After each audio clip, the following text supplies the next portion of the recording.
четверг, 18 января, состоялось 29-е заседание Совета округа 4-го созыва. В нем приняли участие 15 народных избранников из 19. На повестку дня было вынесено 12 вопросов, но все технического характера и связано с вступлением 29 декабря 2023 года в законную силу нового устава Инты и сменой статуса муниципального образования. Теперь, согласно уставу, наш муниципалитет имеет официальное название «Муниципальный округ Инта Республики Коми». Ранее «Муниципальное образование городского округа Инта». Сокращенная форма наименования «Муниципальный округ Инта». В связи с этим ряд должностей и структур также должны быть приведены в соответствие. В частности, переименована должность главы городского округа руководителя администрации, а также сама администрация муниципалитета. Добрый день. Вашему вниманию предложен проект решения о переименовании должности главы муниципального образования городского округа Инта.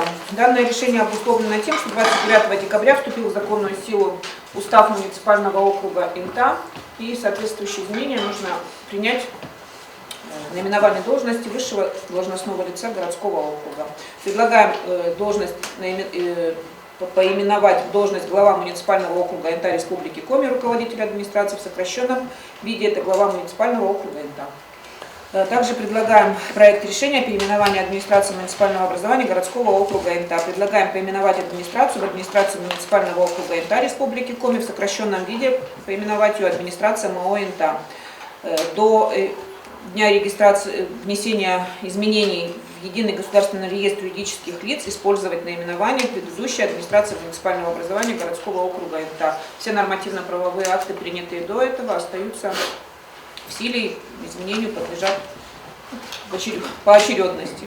Также были переименованы должность председателя совета и сам совет муниципального образования, должности контрольно-счетной палаты и сама КСП. Принято решение о правопреемственности муниципальных правовых актов. Следом депутаты переименовали отделы администрации и финансовое управление. Переименовывается отдел образования муниципального образования в отдел образования администрации муниципального округа Инта. Сокращенное наименование отдел образования администрации муниципального округа Инта.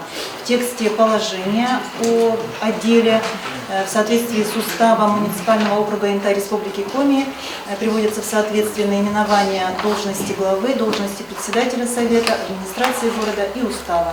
Задачи и функции не изменяются. Все вопросы были приняты практически единогласно.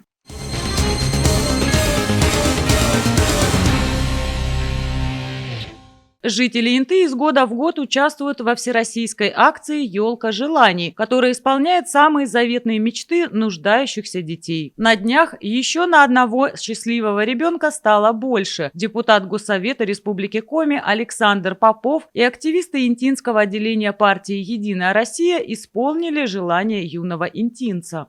С Новым годом! Не бойся, не. Дед Мороз передал тебе вот такую замечательную игрушку. Собаку-робота.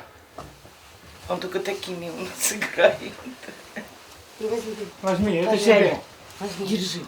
Ой, не бойся. Смотри, твоя собачка.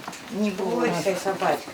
12-летний Михаил Ставров – особенный ребенок, мальчик с ограниченными возможностями здоровья. Но, как все обычные дети, он мечтает о современных мальчишеских игрушках. Он давно хотел иметь робота, но не простого, а именно робота-питомца, собаку, которая сможет стать настоящим товарищем в играх. Мы в том году хотели, нам учительница хотела, помогала, но опоздали всего лишь на пару дней. И она сказала, в этом году мы как-то постараемся сделать. И вот подправили и выиграли. Из нашей класса, получается, с нашей школы, три ребенка выиграла. Хочу, чтобы все детки участвовали, конечно. Тоже все же хотят вот таких игрушек. Многие родители могут позволить купить себе. Ну, не знаю, смотришь, уже довольный ребенок, радостный. Елка желаний проводится всего несколько лет, но за время ее существования было уже исполнено около 8000 желаний. Роль волшебника доступна каждому. Это правильный проект. В этом году мне довелось исполнить желание 2 детей.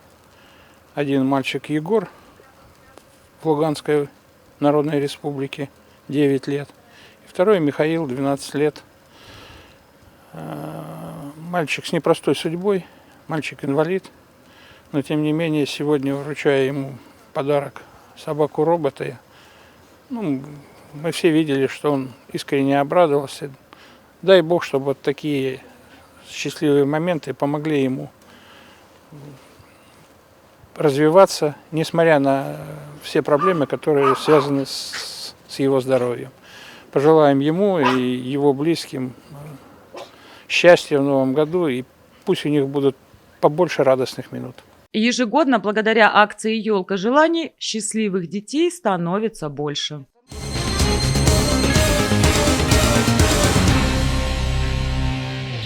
Несколько интинцев удостоены благодарности от Государственного совета Республики Коми. Награды лично вручил депутат Госсовета Александр Попов во время встречи с лидерами общественного мнения в администрации округа. И первую такую благодарность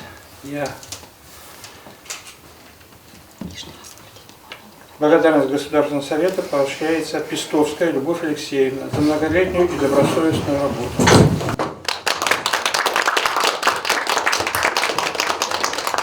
Благодарственные письма за общественно значимую деятельность, способствующую социально-экономическому развитию Инты, вручены Николаю Берлюкову и Максиму Поломарчуку. Они входят в состав активистов, курирующих инициативные проекты, которые были реализованы в этом году. Это установка арт-объекта «Светящиеся качели» на площади и благоустройство пешеходной дорожки от дома 32 по улице Куратова до дома 23 по улице Дзержинского.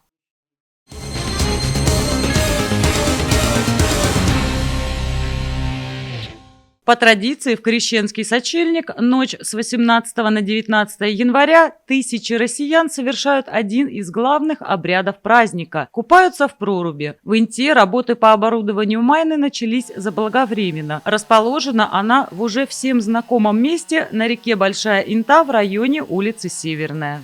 Работы мы начали с понедельника, то есть начинали с чистки дорог, с подготовки стоянок для транспорта, с расширения проезжей части, чтобы могли люди спокойно разъехаться, потому что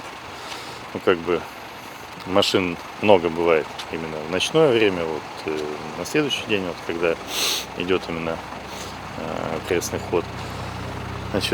Работы ведем, ребята стараются сделать, может быть, каждый год лучше и лучше. Будет купель основная, дополнительно с перилами маленькая майна будет, чтобы удобно было воду тоже набирать. Лед составляет, где-то толщина примерно 50 сантиметров, что достаточно для проведения данного мероприятия. Поэтому, ждем всех желающих. Сотрудниками подрядной организации ООО «Воздым» выполнены работы по очистке от снега подъездных путей и прилегающей к месту купания территории, а также вырезаны на спуске к майне ступеньки. Лед вокруг купели будет укреплен дощатым настилом. В целях безопасности людей установят леерные ограждения и трапы. Для забора воды оборудована отдельная прорубь. Сегодня будет приемка в 14:00. Этого объекта. Состоялось совещание на прошлой неделе у главы администрации Киселева Владимира Алексеевича, где были приглашены многие службы, структуры, всем были даны соответствующие поручения касаемо их деятельности, поэтому каждый будет заниматься здесь своим делом, поэтому мы сегодня там оградим лентой оградительной, здесь будет и МВД присутствовать также, поэтому я думаю, что не будет здесь никаких эксцессов. Рядом с местом купания будет установлена палатка для обогрева и переодевания населения, оборудованная для удобства вешалками и скамейками. В настоящее время идет подготовка сил и средств, привлекаемых к обеспечению безопасности. В эти дни в месте купания будут дежурить спасатели, полиция, представители администрации, а также общественники, народная дружина. Дежурство структур начнется уже в четверг с 10 вечера и предусмотрено вплоть до 15 часов 19 января. В пятницу утром в храме Святой Троицы пройдет божественная литургия. Сразу после праздничной службы в 10:00 состоится крестный ход от церкви до купели.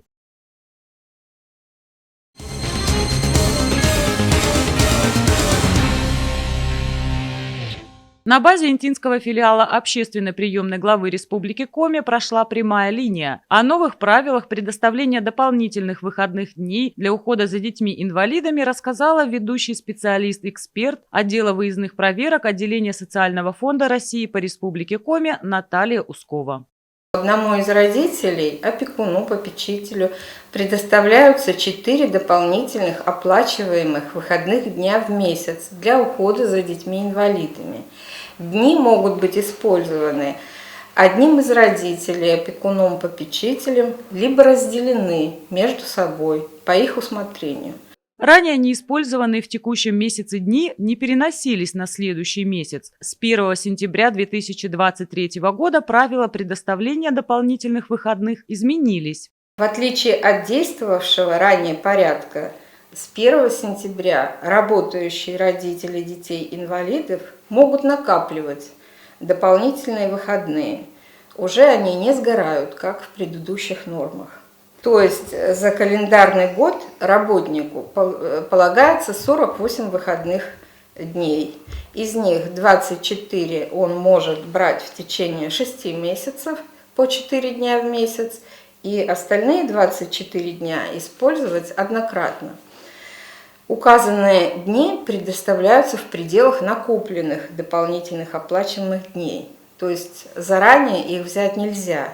Их нужно сначала накопить, а затем использовать. На следующий календарный год они не переносятся. Новшество статьи 262 Трудового кодекса Российской Федерации заключается в том, что однократно в течение года можно использовать до 24 дополнительных оплачиваемых выходных дней подряд в пределах общего количества таких неиспользованных выходных дней родителям, опекуном-попечителем за год. График предоставления накопленных выходных дней в обязательном порядке согласовывается с работодателем. Оплачиваются такие дни, как и раньше, по среднему заработку. Здравствуйте. Здравствуйте. Можно мне задать вопрос, да? Да, слушаем вас. Вопрос заключается в том, можно ли в одном календарном месяце взять 4 выходных дня и 24 накопленных? Да, допускается ограничение на использование в одном месяце, календарном месяце. Нет, таких ограничений нет. Можно использовать и 4 дня, и накопленные 24. Только нужно посмотреть вам 4 дня и 24, это уже 28. Дни, дополнительные выходные, предоставляются в рабочих днях. В выходные праздничные сюда не входят. Поэтому вы можете использовать, например, 4 рабочих дня ежемесячные в месяц и накопленные там остальные, если вам нужно только в этом месяце. И остальные дни оформить уже на следующий месяц. То есть в рабочих днях. А можно же обеим родителям, любому из родителей, вернее, да? Можно, да, любому из родителей, потому что 48 дней, которые положены по закону, они для ребенка, инвалида. Ухаживать может как родитель, мама, так и папа. Новый порядок позволяет родителям детей-инвалидов более эффективно использовать предоставляемые им выходные дни. Также данные поправки позволяют использовать дополнительные дни в целях сопровождения детей-инвалидов на санаторно-курортное лечение.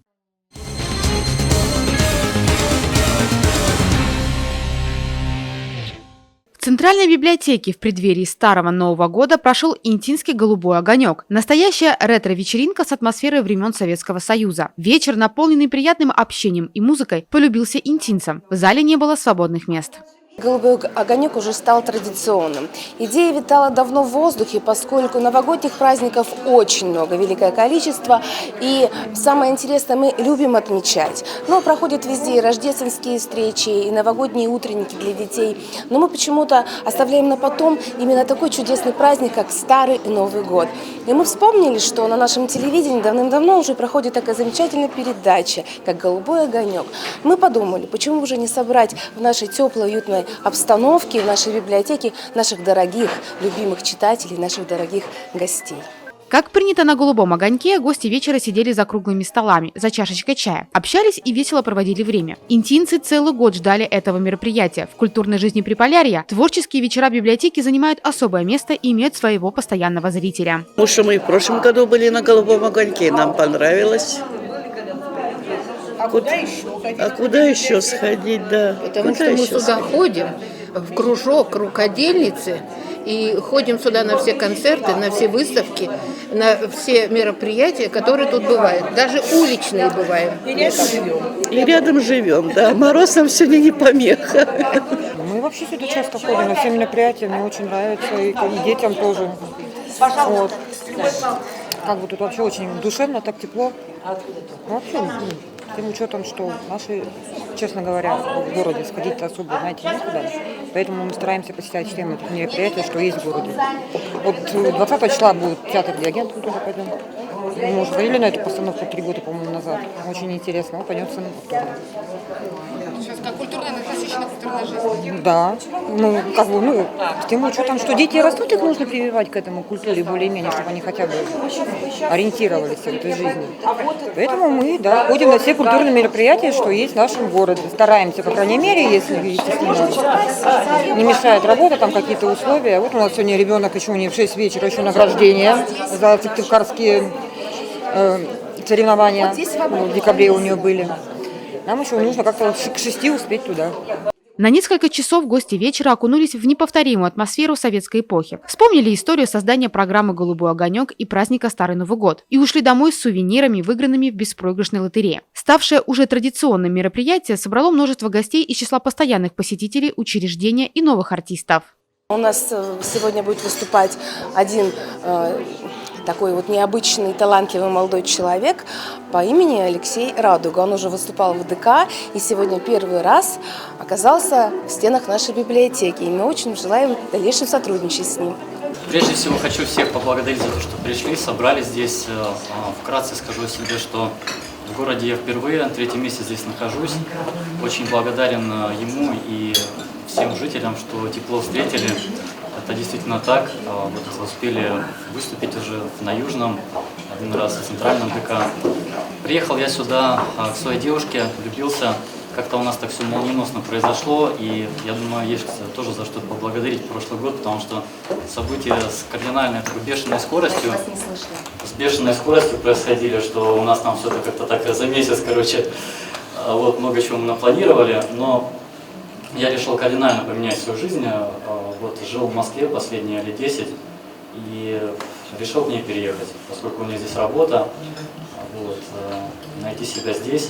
Если бы кто-то однажды мне рассказал о тебе, я бы подумал, что так не бывает или бывает во сне. Если бы кто-то сказал мне то, что моей будешь ты, я и во сне не сумел бы представить, что сбудутся эти мечты.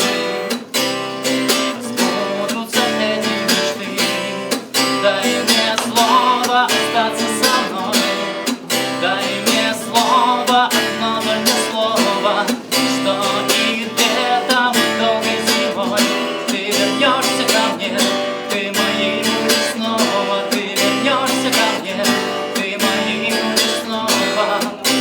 Программа ретро-вечеринки Центральной библиотеки была очень насыщенная. Гостям вечера не пришлось скучать. Для них подготовили массу развлечений, конкурсы, викторины, выступления артистов и многое другое.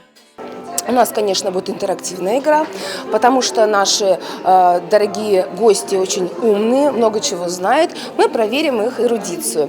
И, конечно же, попробуем себя в роли различных персонажей. Будет, конечно же, постановка театрализованная.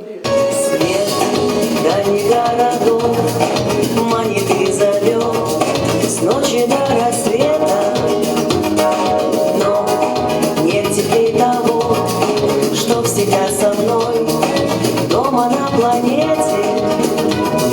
Край тундры и лесов, юги голосов, северном сиянии.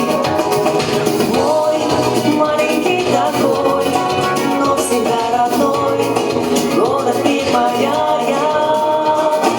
Там под высокой звездой волшебный город, место, где верят в любовь. С небом не спорят, если ты спросишь меня, а ты откуда? Есть такой город Инта, маленькое чудо. Историческое путешествие подарило гостям вечера много позитивных воспоминаний и хорошее настроение.